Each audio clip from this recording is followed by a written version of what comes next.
I said last week, in some gloom I must confess, that the new gadgets like Early Bird and Telstar, what flannel-mouthed educators and network presidents call the communications mass media, are, in my opinion, not the unalloyed blessings that they've been cracked up to be.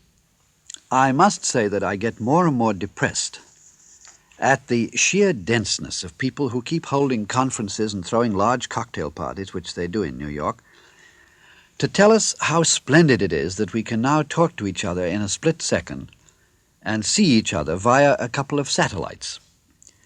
The point, it seems to me, about these so-called media is that they're exactly that. They're a means, an instrument, nothing more. A telephone is a convenient thing, but not necessarily wonderful. It can be used to call a doctor in the night and maybe save a life. It can also be used by a blackmailer or other tough to scare the living daylights out of decent people. The printing press can print the King James Bible or any filth that the courts will let you get away with. Television is, as a medium, quite neutral, as between the noble stuff and the ghastly stuff that it shows. So with Early Bird, which, like the telephone, the radio, television, the printing press, a piano, has no character of its own, but only that of the person who uses it. Last week, I'm sure I was not the only one, on this side of the Atlantic, to regret the invention of Early Bird, as we cringed and groaned over the obscenity out of Lewiston, Maine, that was billed as a world championship. This week, I cheered for Early Bird when I saw on Thursday morning London Airport and all the people there frozen in a wonderful and wondering stupor as they listened to the countdown for McDivitt and White to take off for the stars. Here is a kind of proof that from now on nations will not retain any stable reputation, good or bad, for long. One week, Telstar can announce America and show you Cassius Clay flapping like a vulture over a fallen body. The next week, the caption is the same. This is America. And you see a map of the Pacific, and over it you hear Major White looking out into nothing and saying, "Looks like we could be over Texas." And you see the ground control begging him to come in out of the universe. I suppose, I hope, that the American stock rose as dramatically last week as it dropped the week before. Certainly we were up again and riding high and feeling much better as we concentrated on two men going round and round the globe, sinking into 62 sunsets, watching 62 dawns and nights and middays, adjusting 100 signs and signals in between catnaps as they tacked and luffed and directed their course 150 miles above the earth. Two decent, skilled, courageous, and offhand men. I think the offhand note was the American touch, the extraordinary lack of self-consciousness.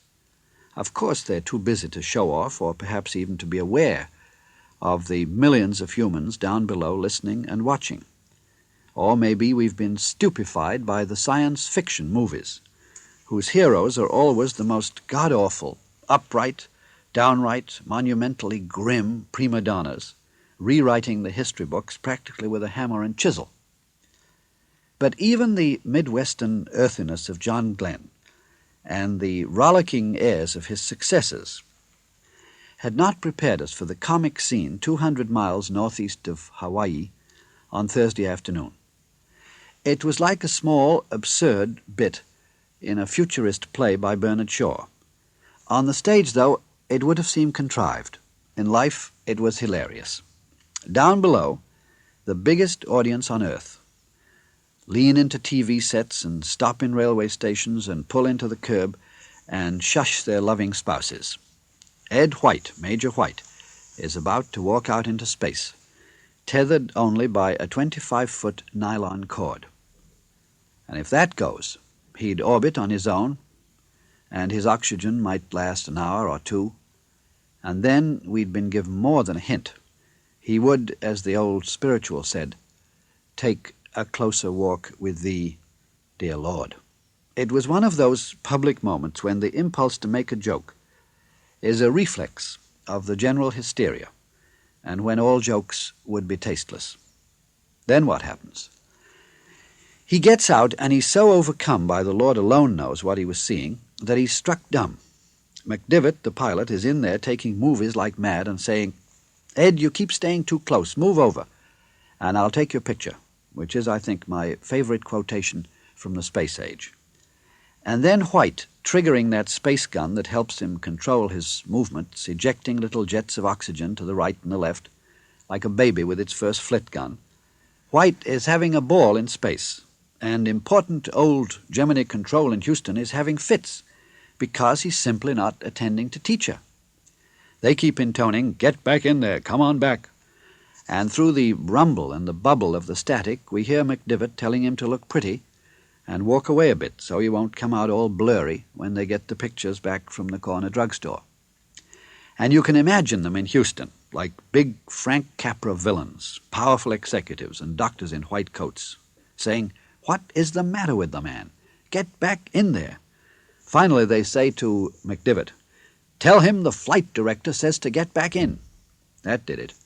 White, careening around there like an angel on the loose, suddenly appreciates he's really a truant puppy thrashing around in the surf just beyond reach of his furious master.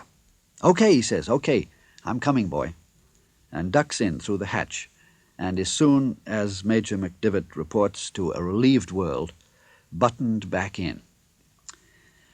This little passage, which lasted the best part of 20 minutes, was all the funnier because the dialogue, or trialogue, between ground control, McDivitt, and the pal in the great beyond, was so American, so slangy, so direct, and it was alternating with another language that is so American, so windy, and so indirect.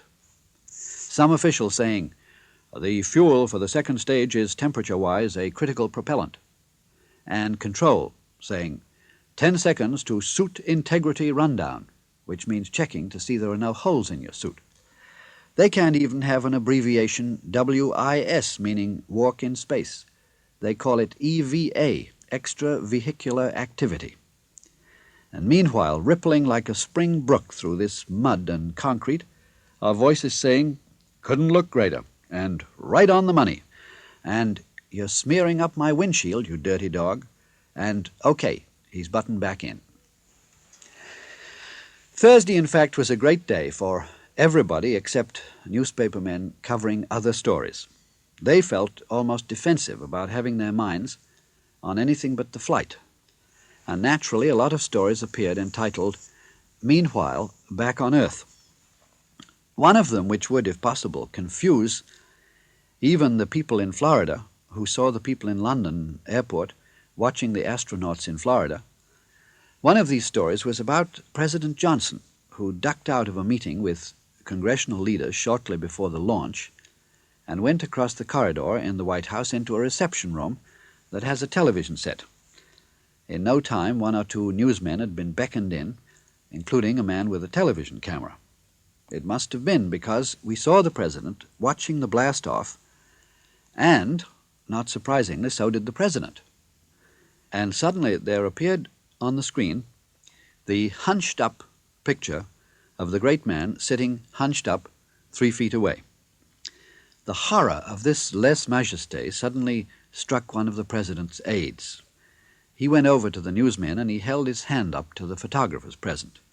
There can be, he said, no shots of the president watching the president. That must have given 1 or 2 of them an idea, because on Friday morning this story duly appeared as the text alongside a picture of the president watching himself, watching the takeoff. When it was safely done, the president had a job to do, the like of which has not been done since 1792. He sent a message to Congress, sadly asking it to make the first big change in American coinage in 173 years. We're running out of silver, or rather, we've always been short of silver and often bought it at outrageous prices to provide the base of United States coinage. But now the world is running out of silver, so much so that for the first time the government is going to stockpile it to the tune of 165 million ounces. For what? For strategic demands. The President, making a proposal that the Congress is sure to bemoan and then to pass, said that it was no longer practicable to use silver in coins. There will be a radical change in the composition of dimes and quarters, and a lesser change in the appearance, at any rate, of the 50-cent or half-dollar piece. Since we invented slot machines and the like, it is no longer sensible, it would be chaotic, to invent a coin, say, like the comparatively new English threepenny bit. The new coins will have to imitate the old as to density, thickness, area, and so on, so that we don't have to tear down and redesign all our tube turnstiles, our newspaper dispensers, parking meters, weight indicators, and hot chocolate, peanut brittle, and chewing gum machines. The new coins, the first of their kind anywhere, are in general known as sandwich coins. That's because the outside will try to simulate the appearance of the old silver coins, the ones we use now, with a cupro-nickel surface. This will be used on the top and the bottom. In the middle will be a layer of copper. Only the edges, the President promised, would show up the difference. The new coinage, the new dimes certainly, will begin to circulate in 1966. Traditionalists are bound to greet this news with a tear. In fact, the first word out of Carson City, Nevada, where the old silver mint stands as a museum and a tribute to the days when the West was a way of life and not a 9 p.m. TV fantasy, the first word came from the governor of Nevada. He confessed himself dismayed. The odd thing is that our sudden affection for silver was not shared by the Old West, the Old East, or the Old Colonies. Gold has been the standard since 1793.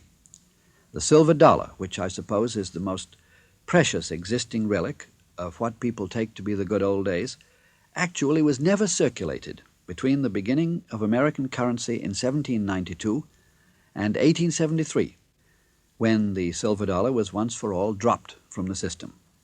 Silver dollars have been coined since, but nobody is legally bound to accept them.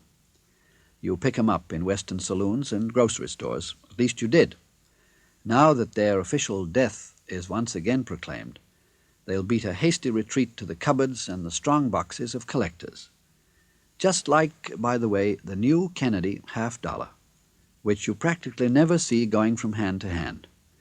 But you do see it on watch chains and bracelets. It is treated like a talisman or a religious charm. It's odd to think that it will soon be that way with the present quarter and the lowly dime.